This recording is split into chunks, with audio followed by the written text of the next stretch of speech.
दिनैनिफ्राय जागायबाय 67थि बर' थुनलाइ आफादनि जथुम्माया तामुलपुरनि कुसुबारियाव जानाय खुंगा 67थि बर' थुनलाइ आफादनि बोसोरारि जथुम्मायाव बयबो लैहोर लैहोर फैनायखौ नुनो मोन्दों।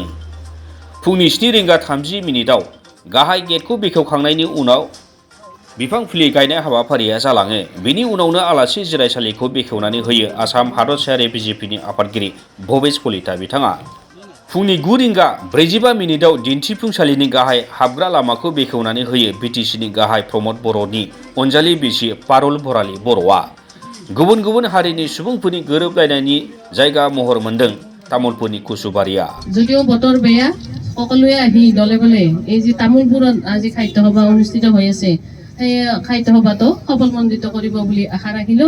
মই প্ৰথমে ধন্যবাদ জ্ঞাপন কৰিছোঁ তামোলপুৰবাসী ৰাইজক, ৰিচিপশ্যন কমিটিক আৰু লগতে BTC চিফ শ্ৰদ্ধেয় পৱন বড়ো ডাঙৰীয়াৰ নেতৃত্বত এক সুন্দৰভাৱে ব্যৱস্থিতভাৱে 61তম বড়ো সাহিত্য সভা যি প্ৰাণ পাই উঠিছে।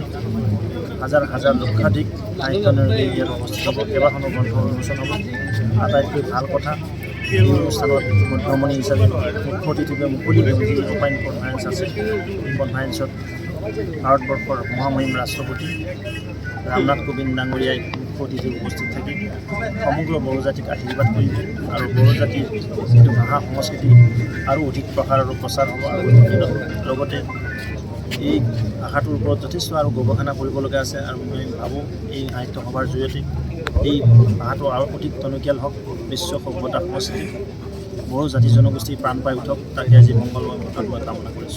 আমি খবৰ পাইছোঁ যে ৰাইজে বহুত এই সভাত অংশগ্ৰহণ কৰিবৰ কাৰণে উৎফুল্লিত হৈ আছে। চ' মই আশা কৰিছোঁ বতৰো ভাল কৰিব, লাহে লাহেকৈ চবেই আহিব পাৰিব। আৰু বিশেষভাৱে বড়ো সাহিত্য সভাৰ কথা চবেই জানে কি 1952 চনৰ পৰা জন্মলগ্নৰ পৰা আজিলৈকে বড়োসকলৰ ভাষা সংস্কৃতিৰ লগতে বড়োসকলৰ পৰিচয় অস্তিত্ব ৰক্ষাৰ কাৰণে বড়ো সাহিত্য সভাই যুঁজ দিছে। আৰু ইয়াৰ লগতে বিভিন্ন জাতি জনগোষ্ঠীৰ ভাষা সংস্কৃতি জনগোষ্ঠীৰ লগত সমন্বয় কৰা, বড়ো জনগোষ্ঠী আৰু বিভিন্ন জনগোষ্ঠীৰ লগত সমন্বয় কৰা এই বিশেষ যিটো দায়িত্ব সেইটো বড়ো সাহিত্য সভাই পালন কৰি আহিছে। সেইকাৰণে বড়ো সাহিত্য সভাক গাৰ্জেন অৰ্গেনাইজেশ্যন বুলি ধৰি লোৱা হয়। যেতিয়াই কিবা এটা সংঘাত হৈছে, যেতিয়াই কিবা এটা সমস্যা হৈছে, তাত বড়ো সাহিত্য সভাই প্ৰথম ষ্টেপটো দিছে।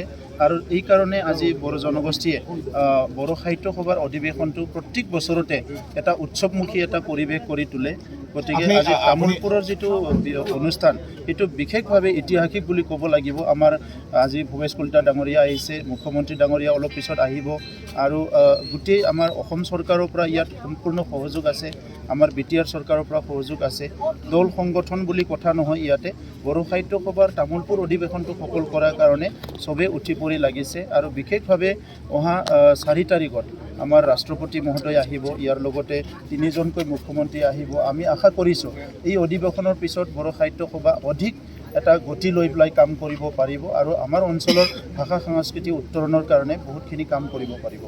আমাৰ এক্সিবিশ্যন ইনগ্ৰেশ্যন হৈ গ'ল, তেনেকুৱাকৈ আমাৰ দিনজোৰা আজি ইনগ্ৰেশ্যনৰ কাৰ্যসূচী আছে আৰু সন্ধিয়া সময়ত আমাৰ কালচাৰেল প্ৰগ্ৰাম আছে। তেনেকুৱাকৈ অহাকালিও আমাৰ বিভিন্ন তেনেকুৱাকৈ অনুষ্ঠানবোৰ হ'ব। আৰু অহা 4 তাৰিখে ৰাতিপুৱা 10:30 বজাত মাননীয় মহামহিম ভাৰতৰ ৰাষ্ট্ৰপতি ৰামনাথ কোবিন্দজী তেখেত উপস্থিত হ'ব আৰু তেখেতৰ লগত 3জন মুখ্যমন্ত্ৰীও থাকিব। তাতে আমাৰ অসমৰ মুখ্যমন্ত্ৰী ডক্টৰ হিমন্ত বিশ্ব শৰ্মা ডাঙৰীয়া থাকিব, মেঘালয়ৰ মুখ্যমন্ত্ৰী থাকিব, ছিকিমৰ মুখ্যমন্ত্ৰী থাকিব আৰু প্ৰতিনিধি আমাৰ নেপালৰ পৰা প্ৰতিনিধি থাকিব আৰু বাংলাদেশৰ পৰা প্ৰতিনিধি থাকিব। তেনেকুৱাকৈ বিভিন্ন আমি অতিথিক লৈ কিনে এই কাৰ্যক্ৰমটো আমি আগবঢ়াই লৈ গৈ আছোঁ। আমি আশাবাদী, বতৰে যিহেতু আমাক অলপ অসুবিধাৰ সৃষ্টি কৰিছে যদিও আমি আশাবাদী আমি ধুনীয়াকৈ অৱলম্বন কৰিব পাৰিম। तामुलपुरनिफ्राय दीपक कुमार पाठकनि रिपर्ट, समनि रादाब।